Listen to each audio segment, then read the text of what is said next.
أعوذ بالله السميع العليم من الشيطان الرجيم من حمزه ونفخه ونفسه بسم الله الرحمن الرحيم ربي يسر ولا تعسر وتمم بالخير ربي زدني علما التائبون العابدون الحامدون السائحون الراكعون الساجدون العامرون بالمعروف والناهون عن المنكر والحافظون لحدود الله وبشر المؤمنين.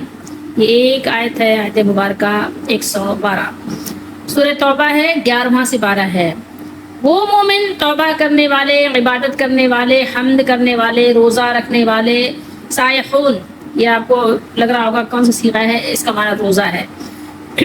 روزہ رکھنے والے، رکوع کرنے والے، سجدہ کرنے والے، نیکی کا حکم کرنے والے اور برائی سے روکنے والے، اور اللہ کی حدوں کی حفاظت کرنے والے، حدود جو اللہ کی حدود ہیں، باؤنڈریز جو باؤنڈری والز، ان پر نگاہ رکھنے والے کہ کہیں اس سے کراس نہ ہو جائیں، اس سے بچاؤ کرنے والے، اللہ کی حدوں پر یعنی نگاہ رکھنے والے، اللہ کی حدوں کی حفاظت کرنے والے ہیں۔ اور اے نبی صلی اللہ علیہ وسلم مومنوں کو خوشخبری سنا دیجیے۔ یہاں اگر آپ دیکھیں گے تو اس آیت مبارکہ میں اللہ تعالیٰ نے سچے مومنوں کو جو یعنی ان کی صفات ہیں ان کو خوشخبری سنائی ہے، ان کی 9 صفات بیان فرما کر۔ یہاں پر 9 صفات اللہ تعالیٰ نے بیان فرمائی ہیں، آپ گننا چاہیں گے تو گن لیں گے۔ تائبونا ایک صفت ہے، عابدونا دوسری، حامدونا، سائحونا، راکعونا 5 ہو گئی، ساجدونا، عامرونا کتنی ہو گئی، 7 ہو گئی، بالمعروف والناہونا عن المنکر، 2 ہی ملا کے کتنی ہو گئی، 9 ہو گئی۔ یہ ایک ہی ہے، ٹھیک ہے، بھلائی کا حکم کرتے ہیں اور برائی سے منع کرتے ہیں۔ اور پھر مزید 9ویں صفت ہے کہ اللہ کی جو حدود ہیں اس کی حفاظت کرتے ہیں، اس پر نظر رکھتے ہیں۔ تو یہ 9 صفات ہیں، اور پھر 10ویں اللہ نے ان کو بشارت دی ہے، خوشخبری سنائی ہے۔ تو 9 صفات ہیں مومنوں کی، یہاں اللہ تعالیٰ نے سورہ توبہ میں بیان فرمایا۔ اور یہ کن لوگوں کے لیے ہے؟ یہ ان لوگوں کے لیے جو اس سے پہلے آپ نے آیات پڑھی تھی، کیا پڑھی تھی؟ کہ اللہ تعالیٰ نے مومنوں کی جانیں خرید لی ہیں۔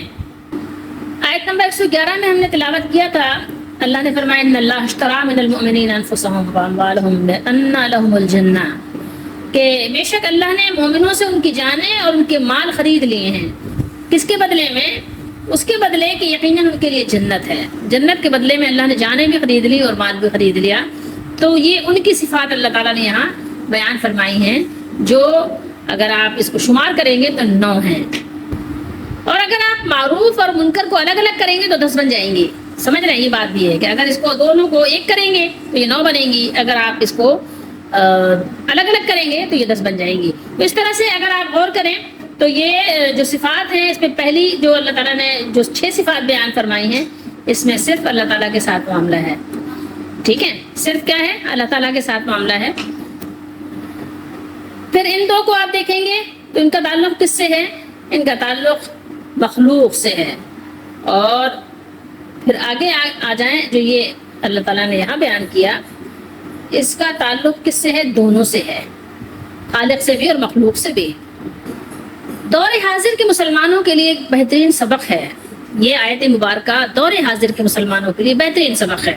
سبق آپ خود دیکھیں اپنا، آپ کو اندازہ ہوگا کہ اللہ تعالیٰ نے مومنوں کی صفات جمیلہ کو بیان کیا۔ یہ ان مومنوں کی تعریف ہے جن کی ان صفات جمیلہ اور خصائل جلیلہ کی وجہ سے اللہ تعالیٰ نے ان سے ان کی جانوں اور مالوں کو خرید لیا ہے۔ سب سے پہلے آئیے التائبون، توبہ کرنے والے، تمام گناہوں سے توبہ کرنے والے، اور فحشاء منکرات کو ترک کرنے والے، عابدون عبادت کرنے والے ہر حال میں، یعنی اپنے رب کی عبادت کو قائم کرنے والے اور اس کی حفاظت کرنے والے۔ اور عبادت کسے کہتے ہیں؟ عبادات اقوال و افعال کے مجموعے کا نام ہے۔ اقوال یعنی جو آپ کے بیانات ہیں، باتیں ہیں، قول۔ اس میں سب سے خاص صورت اللہ تعالیٰ کی حمد بیان کرنا ہے، کہ اپنے مالک ہر چیز کی نسبت کس کی طرف کرنا ہے؟ اپنے مالک کی طرف کرنا ہے، کسی اور کی طرف نہیں، اس کی حمد و ثنا کرنا۔ الحامدون حمد کرنے والے۔ اور افضل اعمال میں سے روزہ ایک بہترین عبادت ہے، روزہ رکھنے والے، اللہ تعالیٰ کے لیے اپنی لذات کو ترک کر دینے والے، اپنی خواہشات کو ترک کر دینے والے۔ اور سائحون، سورہ تحریم میں آپ جائیں گے، وہاں آپ دیکھیں گے سائحات ہے، روزہ رکھنے والیاں۔ رکوع اور سجدہ یہ تو ایک خاص عبادت ہے جو ہم نماز میں ادا کرتے ہیں، لیکن اس کے علاوہ بھی رکوع اور سجدہ کس طرح سے ہو سکتا ہے کہ دیکھیں ہم ہر وقت اپنے مالک کے سامنے جھکے رہیں اور عاجز رہیں۔ سجدہ ایک کیا ہے؟ عاجزی، انتہا ہے نا عاجزی کی، اپنا سر ہی زمین پر رکھ دیا، اپنی پیشانی اپنے ناک ہی رگڑ رہے ہیں اپنے مالک کے سامنے، تو کسی اور کے سامنے تو کتنی آپ کی ذلت ہو اگر کسی اور کے سامنے اپنا سر رکھیں ایسے پاؤں پہ اور اپنے ناک رکھ دیں اس کے سامنے، تو اس سے بڑی کوئی ذلت ہو سکتی ہے؟ نہیں ہو سکتی۔ لیکن اپنے مالک کے سامنے جب یہ کام کرتے ہیں تو اس سے بڑی کوئی عزت بھی نہیں ہوتی۔ تو ایک تو ہم رکوع کرتے ہیں جو اپنے گھٹنوں پہ دونوں ہاتھ رکھ کے جھک جاتے ہیں، اور ایک رکوع وہ ہے کہ ہر حکم پر جھکے ہوئے ہیں، اپنے مالک کے ہر حکم پہ جھکے ہوئے ہیں اور ہر فرمان پر عاجزی کے ساتھ اور اپنے مالک کے فرما بردار بن کر حاضر ہیں۔ وہ لوگ ذرا غور کریں جو نماز ہی نہیں پڑھتے، جب نماز ہی نہیں پڑھتے تو پھر وہ اور کیسے جھکیں گے اپنے مالک کے سامنے؟ کسی اور معاملے میں کیسے پھر ان پر یقین کیا جا سکتا ہے کہ وہ اپنے مالک کے سامنے جھکنے والے ہیں، خشوع کرنے والے ہیں، رکوع کرنے والے ہیں؟ کیسے مانا جا سکتا ہے؟ العامرون، وہ لوگوں کے ساتھ یعنی معروف نیکیاں کرتے ہیں، بھلائیاں کرتے ہیں، اس کے علاوہ کیا کرتے ہیں؟ بھلائیوں کا حکم بھی دیتے ہیں اور برائیوں سے منع بھی کرتے ہیں۔ ہمارے دور میں ایک کام تو ہو رہا ہے کہ بھلائیوں کا حکم کیا جاتا ہے اور بھلائیاں کرنے والوں کو جنت کا سرٹیفکیٹ بھی دیا جاتا ہے، لیکن برائیوں سے منع نہیں کیا جاتا۔ برائیاں کرنے والوں کو بس صرف معافی کا پروانہ سنایا جاتا ہے، بس اور کچھ نہیں۔ ان کو سزا نہیں بتائی جاتی کہ بھائی باز آ جاؤ۔ اس طرح سے نا برائی پہ اڑنا یہ اللہ کو پسند نہیں ہے۔ خیر بہرحال، تو یہاں جو 9 باتیں ہیں ان 9 باتیں میں اگر آپ غور کریں گے تو 6 کا تعلق میں نے آپ کو بتایا کہ یہ تو آپ مالک کے ساتھ ہے، اور 2 کا تعلق آپ کے مخلوق ایک دوسرے کے ساتھ ہے، اور 9 کا تعلق دونوں کے ساتھ ہے۔ تو یہاں پر اللہ نے بتایا کہ مومنوں کی صفات یہ ہے کہ وہ صرف اللہ تعالیٰ کی عبادت کر کے لوگوں کو بھول نہیں جاتے ہیں، بلکہ ان کا طریقہ کار یہ ہے کہ اللہ تعالیٰ کی عبادت کرنے کے ساتھ ساتھ وہ اللہ تعالیٰ کی مخلوق کو فائدہ بھی پہنچاتے اور امر بالمعروف اور نہی عن المنکر کے ذریعے سے اطاعت الہی کی طرف ان لوگوں کی رہنمائی بھی کرتے ہیں۔ پھر انہیں یہ بھی معلوم ہے کہ کون سا کام کرنا ہے اور کون سا کام نہیں کرنا ہے، اس پر وہ نگاہ رکھتے ہیں۔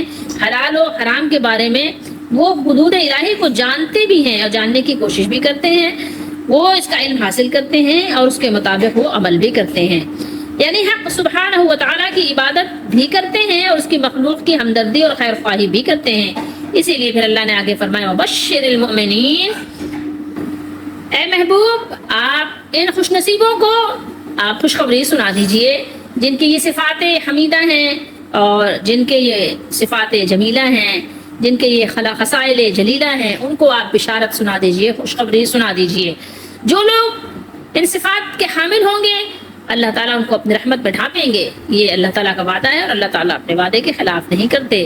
لیکن بات یہی ہے کہ جب آپ اپنی شرط ہے نا، شرط ایمان کے ساتھ یہ عمل کرنا ضروری ہے، اس کے ساتھ ہی آپ اپنے مالک کے رحمتوں کے مستحق بن سکتے ہیں، اس کے علاوہ تو نہیں ہے نا۔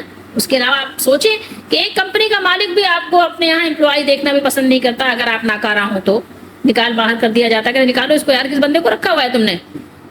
سوچیں کہ ایک آپ چھوٹی سی ملازمت کے لیے بھی ایک بیچارہ ملازم برداشت نہیں کیا جاتا اگر وہ اپنے مالک کے جو اس کے احکامات ہیں اس پر نظر نہ رکھے اور اس کے علاوہ کام کرے اور الٹا بغاوت کرنے لگ جائے تو کیا کیا جاتا ہے؟ اس کو نکال باہر کیا جاتا ہے، بس اوقات سزا بھی دی جاتی ہے۔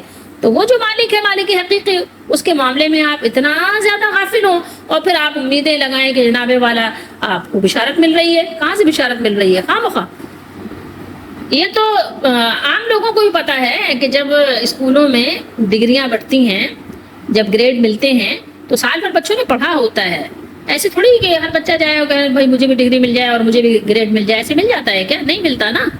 تو پھر جنت کی ڈگری ایسے مل جائے گی، ایسی بشارتیں سنا دو مومنوں کو۔ بھائی مومن تو بنو پہلے، یہ صفات کے حامل تو بنو پہلے۔ ہم نے جنت کو اتنا سستا سمجھ لیا ہے، دنیا کی تو کوئی چیز بھی سستی نہیں ہے، ادرک لہسن بھی ایسے نہیں ملتا ہے اور جنت ایسی مل جاتی ہے۔ بہر غفلت یہ تیری ہستی نہیں، بہر غفلت یہ تیری ہستی نہیں، رہ گزر دنیا ہے یہ بستی نہیں۔ جائے عیش و عشرت تو مستی نہیں، اور دیکھ جنت اس قدر سستی نہیں، ایک دن مرنا ہے آخر موت ہے، کر لے جو کرنا ہے آخر موت ہے۔ مالک کا جتنا احسان مانے کم ہے کہ ابھی زندگی باقی ہے، سانسیں چل رہی ہیں، ہوش و حواس برقرار ہے، تو فوراً اپنے گناہوں پر نادم ہو کر ان کو چھوڑنے کا عزم کر کے اللہ تعالیٰ سے معافی مانگنے والے معافی مانگ لیں، کیونکہ توبہ کیا ہے؟ اللہ کی طرف لوٹنا ہے۔ سچی توبہ کسے کہتے ہیں پتہ ہے؟ سچی توبہ کا مطلب ہوتا ہے کہ تین علامتیں اس میں ظاہر ہونی چاہیے۔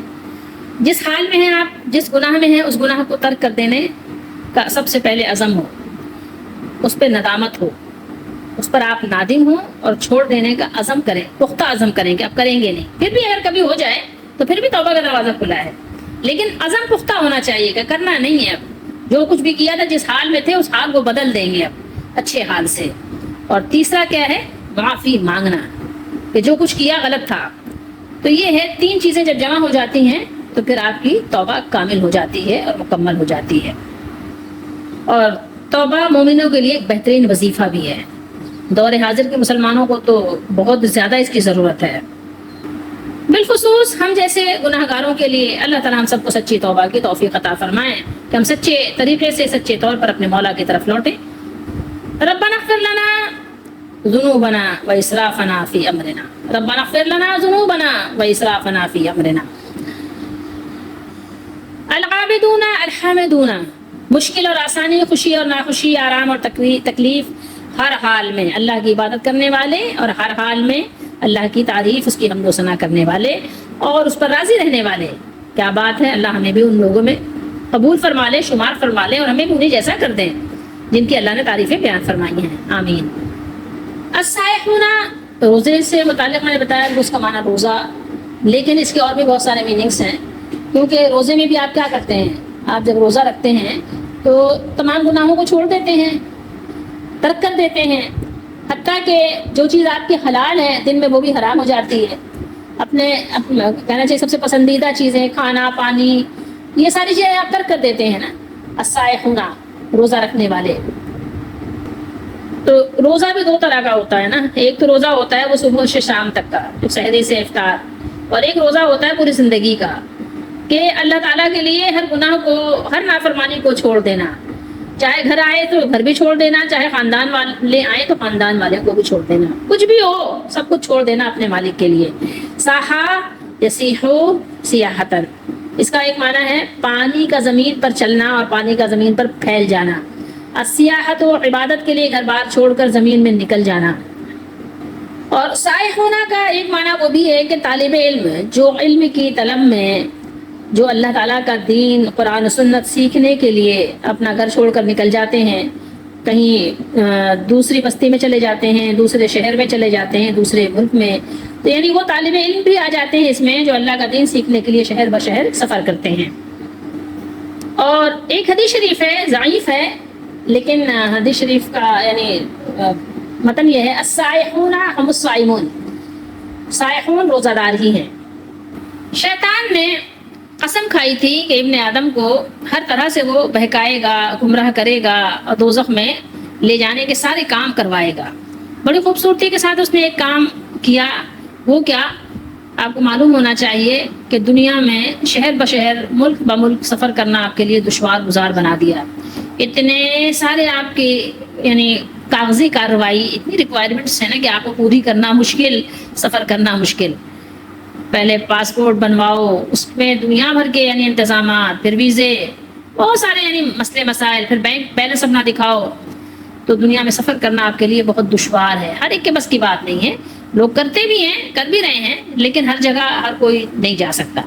تو یہ بھی ایک بہرحال شیطان کا بہترین اور خوبصورت کارنامہ ہوا کہ اس نے لوگوں کو منجمد کر دیا، اپنی اپنی جگہ ٹھہرے رہو، بیٹھے رہو۔ البتہ شیطان آزاد ہے، وہ جہاں جو چاہے کسی کو مار کے چلا جائے، کسی کو پیٹ کے چلا جائے، کسی کو قید میں ڈلوا کے چلا جائے، کچھ بھی کرے، شیطان آزاد ہے۔ اللہ کے بندے وہ پابند سلاسل ہیں، اللہ ہم سب پر رحم فرمائے۔ بہرحال تو بہت ساری پابندیوں کی وجہ سے آپ جو ہے بہت کچھ کرنا بھی چاہیں تو نہیں کر سکتے۔ العامرون بالمعروف، معروف کا حکم کرتے ہیں وہ، یعنی دوسروں کو نیکی کا حکم دے کر اور برائی سے منع کر کے اللہ کا بندہ بناتے ہیں، اللہ والا بناتے ہیں۔ اس کو کیا کرتے ہیں کہ اللہ والے بن جاؤ، اللہ کو ماننے والے بن جاؤ، اپنے مالک کو پہچان لو تاکہ ہمیشہ کی نعمتوں کے مزے اڑاؤ۔ لیکن شیطان کو یہ کب گوارا ہے، وہ یہ بھی نہیں کرنے دیتا۔ سوچو تو مسلمانوں کو اسلام پر عمل کی تاکید کرنے والے، اور صرف دوسروں ہی کو نہیں، خود بھی اللہ کی ہر حد کی پابندی، ہر حکم کی پابندی اور ہر حکم کی اطاعت کرنے والے، یہ ایسے مومن ہوتے ہیں، اور یہی ہیں مومنین کے وہ خصوصیت۔ تو یہاں المومنین سارے مومن شامل نہیں ہیں، جن میں یہ خصوصیات ہیں ان میں یہ مومن شامل ہیں، ان کو بشارت سنائی جائے گی۔ جن کی یہ خصوصیات بیان کی گئی ہیں 9، ان کے لیے ہی یہ بشارت ہے، ان کے ہی لیے خوشخبری ہے۔ الف لام کی وجہ سے یہ یہاں پر وہ مومن کیا کیے گئے، الگ کر دیے گئے۔ سارے مومن نہیں شامل ہیں اس میں کہ جنہوں نے اپنے آپ کو مسلمان کہا جناب وہ مومن ہو گئے اور ان کے لیے بشارتیں ہیں، ایسا نہیں ہے۔ اتنا آسان نہیں ہے جنت میں داخلہ، اتنا آسان نہیں ہے۔ دیکھ جنت اس قدر سستی نہیں، اتنی سستی نہیں ہے جنت جتنی آپ نے سمجھی ہے، اتنی جنت آپ کی سستی نہیں ہے۔ دنیا کی تھوڑی سی زمین خریدنا، 2 کمروں کا فلیٹ خریدنا بھی اتنا سستا نہیں ہوتا، اس کے لیے بھی لاکھوں کا انتظام کرنا پڑتا ہے۔ تو پھر یہ کہ یہ آپ سمجھ رہے ہیں جنت اتنی سستی ہے، اتنی مزے کی وہاں پہ آپ کی عیاشیاں ہیں، اور وہ اتنی سستی ایسی فری میں مل جائے گی آپ کو کہ آپ نے اپنے آپ کو کہہ دیا کہ آپ مسلمان ہیں تو آپ کو بشارتیں سنا دی گئی ہیں۔ تو پھر تو یہ ظاہر ہے دھوکہ ہے، فریب ہے۔ ایسا دھوکے میں نہیں آئیے گا۔ شیطان ہو سکتا ہے آپ کو یہ دھوکہ دے، اور وہ دیتا بھی ہے، لیکن دھوکے میں آنا نہیں ہے۔ مسلمانوں کو تیاری کرنی ہے، اپنے پیپرز کی پوری تیاری کریں، پھر امید لگائیں کہ انشاءاللہ آپ اچھے نمبروں سے کامیاب ہوں گے، اور پھر آپ کو خوشخبری ملے گی کہ آپ کو بہت اچھے نمبروں سے آپ پاس ہو گئے ہیں، فیل نہیں ہوئے ہیں، آپ کی محنت رنگ لائی ہے، اور آپ کو خوشخبری سنائی جاتی ہے کہ آپ خوشخبری کے حقدار ہیں، کیونکہ آپ نے وہ حق ادا کیا ہے جو آپ کے ذمے تھا۔ تو یہاں پر بھی ان صفات کے حامل مومنین جو ہیں، مومن ہیں، وہ ان کو بشارت سنانے کے لیے اللہ تعالیٰ نے حکم فرمایا ہے۔ فقط دعویٰ کافی نہیں ہے کہ آپ نے دعویٰ کیا ہے کہ آپ نے کہا ہے لا الہ الا اللہ۔ کچھ لوگ ایسے بھی ہوتے ہیں دل کے بہلاوے کے لیے بڑی بڑی باتیں بھی کرتے ہیں نا، تو ان کے لیے آپ کہہ سکتے ہیں کہ دل کے بہلاوے کو غالب یہ خیال اچھا ہے، لیکن یہ ہے کہ خیالی پلاؤ اپنی جگہ ہے، خیالی پلاؤ پکایا جاتا ہے، کھایا نہیں جاتا۔ تو بہرحال یہاں پر سبق ہے دور حاضر کے مسلمانوں کے لیے، ہمارے اور آپ کے لیے، تمام ان لوگوں کے لیے جو قرآن مجید کو ماننے کا دعویٰ کرتے ہیں، کہ اللہ تعالیٰ نے جو یہاں بیان کیا ہے کہ کیا آج ہم اس پر پورے اتر رہے ہیں؟ کیا واقعی ہم سچے دل سے توبہ کرتے ہیں؟ کیا واقعتاً ہم اللہ کی عبادت کرتے ہیں؟ کیا واقعی ہم اللہ کی حمد کرتے ہیں؟ کیا واقعی ہم اللہ تعالیٰ کے لیے سب کچھ کرنے کو، ہر گناہ کو چھوڑنے کو، اور یعنی ہر طرح جیسے جو آپ روزہ، میں نے آپ کو بتایا کہ 2 طرح کا ایک انداز ہے، آپ رکھ لیں۔ ویسے سیر و سیاحت کے لیے بھی آپ کسی کا استعمال کرتے ہیں، سفر کرنے کے لیے بھی۔ تو بہرحال عربی تو گرامر بڑی زبردست ہے کہ وہ بہت ساری چیزوں کو یعنی گھیرے رہتی ہے۔ تو کیا ہم ایسا کرتے ہیں؟ کیا ہم رکوع کرتے ہیں؟ کیا ہم سجدے کرتے ہیں؟ عبادت میں تو یہ چیز بھی شامل ہے۔ کیا ہم لوگوں کو اچھے کاموں کا حکم دیتے ہیں؟ کیا لوگوں کے لیے ہم بھلائی چاہتے ہیں، خیر خواہ ہیں؟ کیا ہم لوگوں کو برائی سے منع کرتے ہیں؟ برا کام کرنے والوں کو ہم روک ٹوک کرتے ہیں، یا ان کی برائی کو برا سمجھتے ہیں، یا ان کے ساتھ ہم خود بھی بیٹھ کے اس کا حصہ بن جاتے ہیں، ان کی محفلوں کا، اور خوش گپیاں لگاتے ہیں؟ سوچیے ہم تھوڑی دیر کے لیے، کیا ہم اللہ تعالیٰ کی حدود کی حفاظت کرتے ہیں؟ کیا ہم اس پر اپنی نگاہ رکھتے ہیں؟ اگر یہ ہم سارے کام کرتے ہیں، لوگوں کی خیر خواہی کرتے ہیں، اور یہ سارے کام کرتے ہیں، تو ٹھیک ہے۔ تو یہ ظاہر اللہ سے امید رکھنی چاہیے کہ انشاءاللہ اللہ تعالیٰ ہمیں اپنی رحمت فرما کر، معافی عطا کر کے ہمیں اپنی رحمت بھری جنتوں میں داخل کریں گے۔ ایسی جنت جس کا کسی چیز سے یعنی مقابلہ نہیں کیا جا سکتا، کسی چیز سے اس کی تشبیہ نہیں دی جا سکتی، کسی چیز سے اس کا خیال نہیں کیا جا سکتا کہ ہاں جناب یہ ایسے ہے وہ ویسے ہے، آپ سوچ ہی نہیں سکتے، اس کو تصور میں نہیں لا سکتے۔ تو اللہ تعالیٰ نے ایسی جنت تیار کی ہوئی ہے، ایسی نعمتوں بھری جنت ان لوگوں کے لیے ہے جو تھوڑی سی محنت کر لیں۔ لیکن آج غور کریں کہ آج ہم تھوڑی سی بھی محنت کرنے کو تیار نہیں ہیں، اپنے لیے بہت بڑی مصیبتیں اکٹھا کرنے کو تو پتہ نہیں کیا کیا کارنامے کر رہے ہیں، اللہ کو ناراض کر کے کیا کر رہے ہیں، لیکن یہ ہے کہ تھوڑی سی محنت ہم سے نہیں ہو رہی ہے۔ کہ تھوڑے دنوں کی بات ہے، تھوڑی سی محنت کر لیں، پھر بہت سے مزے اڑائیں گے، لیکن اس کے لیے تیار نہیں ہے۔ حالانکہ ویسے دنیا کے لیے کرتے ہیں۔ چھوٹا سا بچہ جب اسکول جاتا ہے 4 سال 3 سال کی عمر میں، اور کتنے سال وہ بیچارہ اس میں لگاتا ہے، بہت سے کامیاب بھی ہوتے ہیں، کچھ کامیاب نہیں بھی ہوتے، ایسا ہے نا۔ سردی ہو، گرمی ہو، برسات ہو، جیسا بھی موسم ہو، اگر آپ کی لائٹ چلی گئی ہے، رات بھر مچھروں نے تنگ کیا، پھر بھی یار اسکول کی چھٹی نہیں کراؤ، بچوں کی عادت خراب ہو جائے گی، ان کے تعلیم کا نقصان ہوگا۔ دنیا کے معاملات میں کتنا کچھ ہم یعنی برداشت کر لیتے ہیں، لیکن آخرت کے لیے ہم اتنا پیچھے ہیں۔ نماز فجر کے لیے بھی نہیں اٹھا جاتا۔ شادی میں جب ہم شادیوں کی تقریبات ہوتی ہیں تو اس میں پارٹیشن بھی نہیں لگایا جاتا، اس میں تھوڑا سا ہم سے یعنی پردے کا اہتمام بھی نہیں کیا جاتا، کچھ بھی نہیں ہوتا۔ یہ خواتین جو ایسے پھر رہی ہیں بے پردہ، یا کیا کچھ نہیں کر رہے ہیں پیسہ کمانے کے لیے، یا اپنی پتہ نہیں اپنے دل میں ان کی کیا تمنائیں، کیا خواہشات ہیں، تھوڑے سے ٹائم کے لیے، کتنا تھوڑا سا ٹائم ہے۔ آپ سوچا ہے آپ نے کہ آپ کی جوانی کتنی عرصے رہے گی؟ کیا آپ نے بوڑھوں کو نہیں دیکھا؟